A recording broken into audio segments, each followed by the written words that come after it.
Whole cell اگر کر رہے ہیں یا اگر پی ایل کر رہے ہیں تو کتنی انویسٹمنٹ کتنی لگ جاتی ہوگی؟ پی ایل کے لیے تو آپ کو 30-40,000 چاہیے. 30-40,000 $40,000 جی US ڈالرس. اور ہول سیل آپ کا ہو جاتا ہے $10-15 میں ہو جاتا ہے. 10-15,000 $1,000 میں ہو جاتا ہے.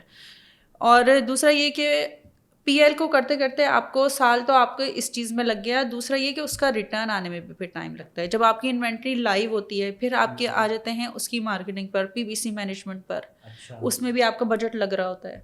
تو پی ایل کا پروسیس ایک لمبا ہے.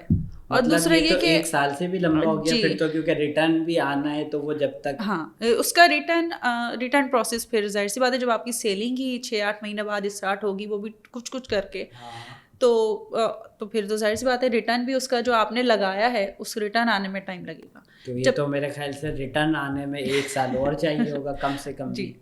اور ہول سیل یہ سیفسٹ ماڈل ہم اس لیے کہتے ہیں کہ ہول سیل میں ریٹرن آپ کا جلدی آ جاتا ہے. 6 مہینے میں آپ کا اکاؤنٹ 5 سے 6 مہینے میں بریک ایون پہ چلا جاتا ہے. آپ کی انویسٹمنٹ جو ہے وہ رولنگ پر آ جاتی ہے.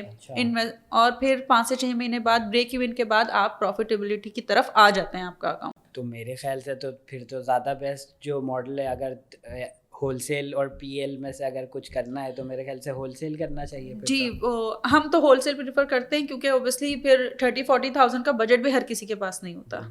تو جو بندہ 10-15,000 لے کر آ رہا ہے جس کی انوینٹری ریئلسٹک انوینٹری بجٹ وہ 8 سے 10,000 ہوتا ہے, باقی اوپر کی تو کاسٹ پھر ان دونوں میں سے اگر میں بات کروں, کیونکہ لوگ پی ایل بھی کرتے ہی ہیں اور اتنا لمبا ٹائم اتنی بڑی انویسٹمنٹ, تو پی ایل میں ایسا کون سا پلس پوائنٹ ہوتا ہے ہول سیل کے اگینسٹ میں اگر ان دونوں کا کمپیریزن کیا جائے جس کی وجہ سے لوگ پی ایل بھی کرنا چاہتے ہیں؟ وہ پی ایل اس لیے کرنا چاہتے ہیں جنہیں اپنا برانڈ لانچ کرنا ہوتا ہے. اگر برانڈ لانچ کر دیا, کوئی آپ کو میٹو نہیں کر سکتا, کوئی آپ کے برانڈ پہ آ نہیں سکتا, آپ اسے ایزیلی ہٹا سکتے ہیں. صحیح ہے, آپ اسے کوئی آپ کو میٹو اگر کر بھی لے آپ اسے ایزیلی ہٹا سکتے ہیں. پھر دوسرا یہ کہ اگر آپ کی دن کی 25 سیل آ رہی ہیں, 50 سیل آ رہی ہیں, تو وہ ٹوٹلی آپ ہی کی سیل ہوں گی پی ایل میں. صحیح ہے, وہ پورا کا پورا پروفٹ, پوری کی پوری سیل, اس کا ریونیو آپ ہی کے اکاؤنٹ میں جائے گا. جبکہ ہول سیل میں ایسا نہیں ہوتا.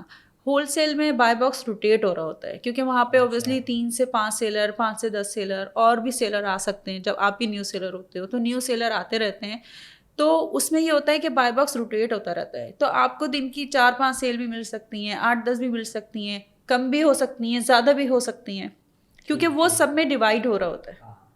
اس کی سیلز, ایک پروڈکٹ کی سیلز سب میں جتنے بھی سیلرز بیٹھے ہیں وہ سب میں ڈیوائڈ ہو رہی ہوتی ہے. تو پھر آئیڈیلی اگر ویسے آپ سے پوچھوں تو ان میں سے آئیڈیلی دونوں میں سے کون سا ہے؟ یہ تو کلائنٹ کے مائنڈ پر اور کلائنٹ کے بجٹ پہ ڈیپینڈ کرتا ہے, اور کلائنٹ کے پیشنس پہ بھی. میرے بالکل پیشنس پہ, کہ اگر آپ چھوڑ کر بیٹھ سکتے ہیں, پیشنس ہے کہ ہاں بھائی آپ 1-1.5 سال تک آپ نے ایک بزنس کو آپ نے چلانا ہے اور اس کو اسٹیبلش ہی کرنا ہے, تو پھر آپ پی ایل کی طرف جائیں اور آپ کے پاس بجٹ بھی اس حساب سے ہے. تو اور ویسے یہ ہے کہ اگر آپ نے یہ ہے کہ 6 سے 8 مہینے میں اپنا بزنس اکاؤنٹ اپنا اسٹیبل کرنا ہے اور پروفیٹیبلٹی کی طرف لے کر آنا ہے, تو آپ پھر ہول سیل کریں.